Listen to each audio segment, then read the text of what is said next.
बड़ा हौसला कैसे आ गया कि मैं अपने मर्द को किसी के साथ शेयर करने जा रही हूँ? इससे प्यार करती थी तो जो प्यार है ना वो कुर्बानी मांगता है। और मैं सारी औरतों से कहूँगी कि जिस तरह मेरी आदत है, मैंने इतनी बड़ी कुर्बानी दी, सारी औरतें इसी तरह हों। उपासना पढ़ने आती थी नाते वगैरह, तो मैंने इससे बात की। मैंने कहा अगर मैं तेरा रिश्ता अपने मियाँ के लिए पूछ लूँ तेरी माँ से, तो कह रही आप ही पूछ लें।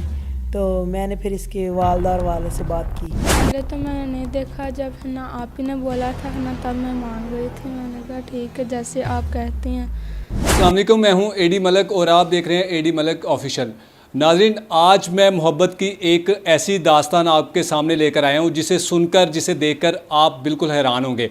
ये नौजवान जिसे आप एक बच्ची को गोद में उठाए देख रहे हैं और इस तरफ जो ख़वातीन है ये इसकी दोनों बीवियां हैं। इनकी जब इस बच्चे की तरह खेलने कूदने की उम्र थी तो ये शख्स इस खातून के इश्क में मुब्तला हो गया। अब ये इनकी क्या कहानी है। 16 साल की उम्र में इन्होंने एक 35 साला खातून के साथ शादी की। मोहब्बत की शादी हुई इनकी। अपने से बड़ी खातून के साथ शादी करना चाहते हैं तो इनके घर वालों ने भी इसे बड़ा रोकने की कोशिश की, लेकिन इन्होंने किसी को भी अहमियत नहीं दी और आखिरकार इन्होंने निकाह किया और शादी कर ली। उसके बाद एक ऐसा मौजज़ा पेश आता है कि वो क्या मौजज़ा है कि जिसके लिए इन्होंने हमारे साथ रब्ता किया और वो मौजज़ा आप सबको दिखाने के लिए हम इनके पास आए।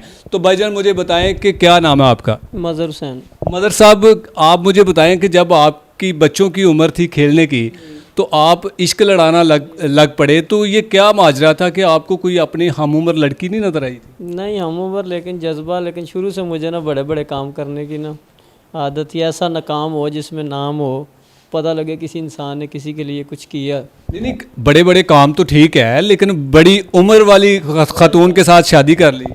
बस ये मेरे मामू की बेटी थी, उससे नहीं रहा गया। मैंने कहा ये हमारा खून है, इससे पहले कहीं और जाए या कोई और इसकी तरफ नज़र डाले, मैं ऐसा नहीं होने दूंगा। लेकिन रिश्तेदार सब, माँ बाप सब नाराज़ हुए, लेकिन मैंने किसी की बात, लेकिन इसके बदौलत, इसके अल्लाह का शुक्र है, अल्लाह ताला कारोबार भी दे दिया, बच्चे भी, सब कुछ इसकी सदके अल्लाह ताला ने अता कर दिया। नहीं, तो वो जो मौजज़ा था जिसके लिए आपने हमें बुलाया है वो क्या मौजज़ा है?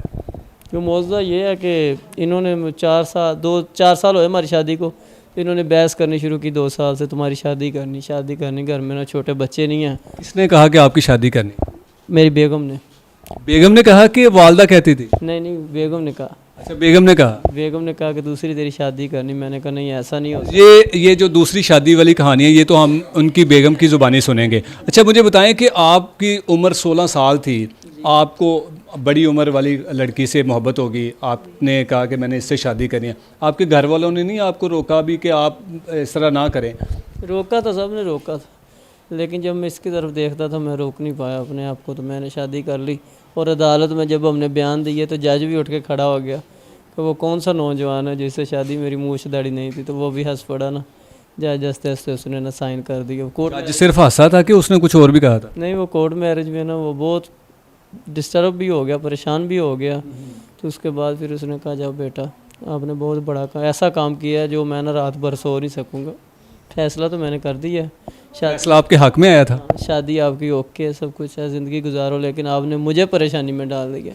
मेरी ज़िंदगी का जी देख लें, बिल्कुल जी, जज साहब को भी इन्होंने परेशानी में डाल दिया था कि एक कम उम्र बच्चा और एक बड़ी उम्र वाली लड़की के साथ जो ना उसने निकाह किया, उसने गलत काम करने से पहले उसने कहा कि जी निकाह को आम किया जाए। तो ये इसके लिए मैं इनको दाद दूंगा कि इन्होंने बड़ा अच्छा काम किया।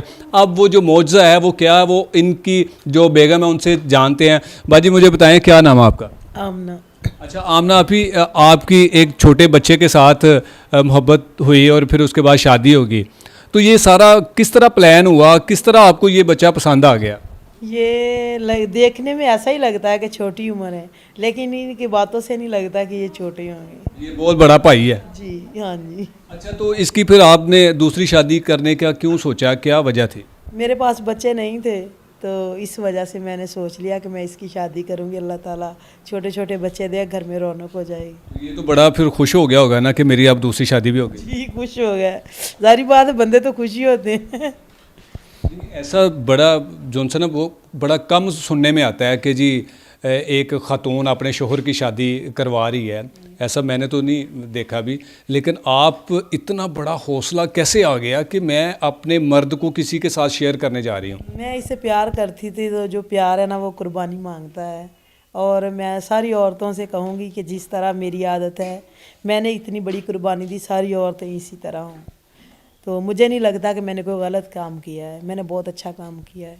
तो इनके लिए फिर आपने रिश्ता कैसे ढूंढा, कहाँ से इस इतनी खूबसूरत लड़की ले आई आप? वो मेरे पास ना पढ़ने आती थी नाते वगैरह, तो मैंने इससे बात की। मैंने कहा अगर मैं तेरा रिश्ता अपने मियाँ के लिए पूछ लूँ तेरी माँ से, तो कह रही आप ही पूछ लें। तो मैंने फिर इसके वालदा और वाला से बात की। पहले तो वो नहीं माने, फिर पता नहीं उसको क्या वो मान गया, तो मैंने फिर इसकी शादी करवा दी। तो जब इस लड़की से आपने बात की तो फिर इसने क्या कहा? इसने कहा अभी आप मेरी उस्ताद हो, मैं आपकी इज़्ज़त करती हूँ, दिल से इज़्ज़त कदर करती हूँ, आपको जैसा अच्छा लगता है वैसा कर लें। इसने कोई बात। अच्छा बहन, आप मुझे बताएं कि जब आपसे इन्होंने, आपकी जो उस्ताद मोहतरमा है, इन्होंने जब कहा कि जी आप मेरे शोहर के साथ शादी कर लें, तो आपको नहीं लगा था कि ये क्या पागल खतून तो नहीं है? जी नहीं। आपने फौरी एक्सेप्ट कर लिया? जी।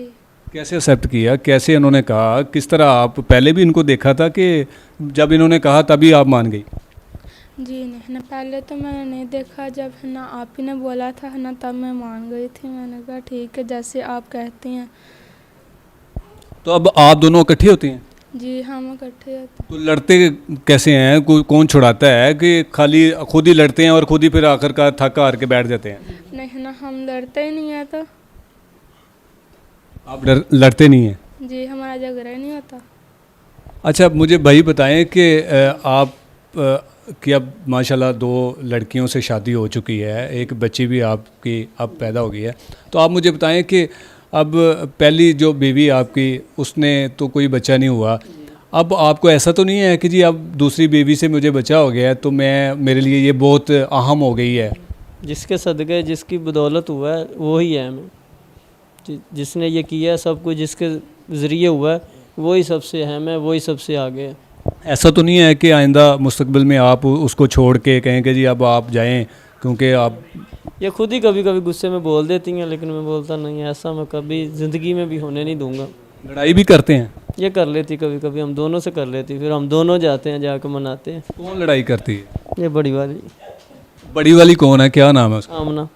अच्छा, आमना लड़ाई कर लेती है। तो फिर कैसे राज़ी हो जाते हैं? बस 1 घंटा 2 घंटे रहती है नाराज़, फिर हम कोई चीज़ बनाते हैं, पका के उधर ले जाते हैं इसके कमरे में, फिर इसे खिलाते हैं, पकड़ के खिलाते हैं।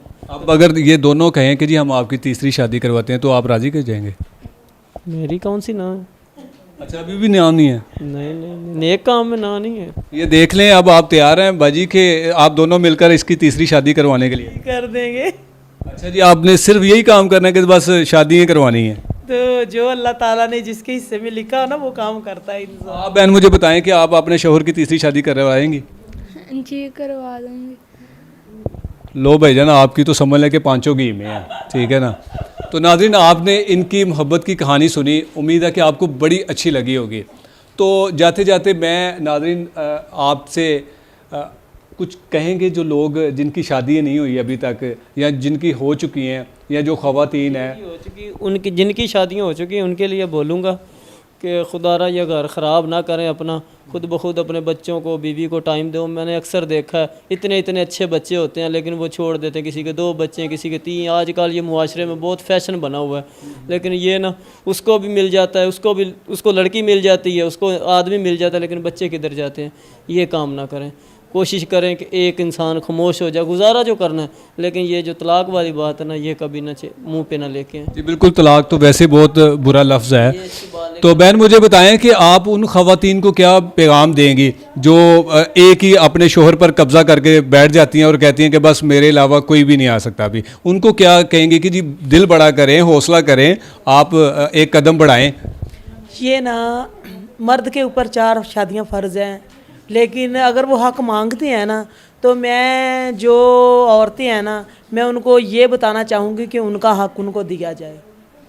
अगर वो कहते हैं कि मैंने शादी करनी, उनको इजाज़त दे दें, वो शादी अपने हकूक़ पूरे करें और अपनी शादी कर लें, औरत के हकूक़ पूरे करें। मेरी ये रिक्वेस्ट है कि जिस तरह मैंने किया है ना, सारी औरतें इस तरह की हों और अच्छे काम में हाथ बटाएं। जी बिल्कुल, इन्होंने बड़ी अच्छी बात की है कि जो हक रखता है या जो हकूक़ पूरे कर सकता है तो उस औरत को चाहिए कि वो इजाज़त दे दे। लेकिन कोई भी ऐसी औरत नहीं है या नहीं चाहेगी कि जी मैं अपने शोहर की दूसरी शादी करूं। कुछ ना कुछ मजबूरियां होती हैं, जैसे इनकी कुछ मजबूरी थी। तो मुझे उम्मीद है कि आपको ये कहानी ज़रूर अच्छी लगी होगी। इसी के साथ मुझे इजाज़त, मिलते हैं किसी और वीडियो में, तब तक के लिए अल्लाह हाफ़िज़।